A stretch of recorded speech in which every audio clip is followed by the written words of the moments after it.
நம்ம இன்னைக்கு சிறுகீரையில் பருப்பு போட்டு மசிச்சுக்கலாமா. பருப்பை எடுத்து நல்லா ஊற வச்சுட்டு வாஷ் பண்ணிவிட்டு குக்கரில் சேர்த்துருக்கேன். இது கூட சின்ன வெங்காயம், தக்காளி, 2 பச்சை மிளகாய், கொஞ்சம் பூண்டு, கொஞ்சம் புளி இதை எடுத்துருக்கேன்டா. இது எல்லாத்தையும் நம்ம பருப்பில் சேர்த்துக்கலாம்.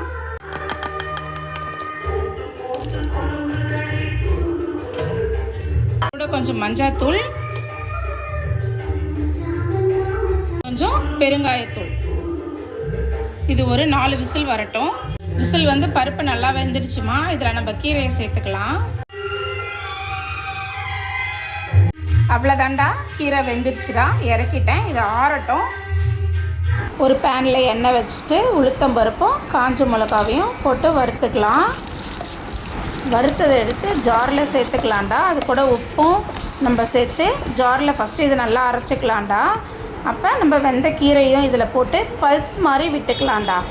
ஏன்னா நம்ம தான் மிளகாவையும் உளுத்தம் பருப்பையும் நல்லா அரைச்சிட்டோம். அதனால் இதை பல்ஸ் மாதிரி விட்டு எடுத்து தாளித்து இதை கிண்டிக்கலாம்டா. இது கொரன்னு அரைச்சிக்கணும்டா. இது மாதிரி கொரன்னு இருக்கும். சாப்பிட்றதுக்கும் டேஸ்ட்டாக இருக்கும். பிள்ளைங்களுக்கு முழுசாக கீரை வந்தால் சாப்பிட மாட்டேன்னுவாங்க. இது மாதிரி அரைச்சி கொடுங்க, நல்லா சாப்பிடுவாங்க. நீங்களும் செஞ்சு பாருங்கள்.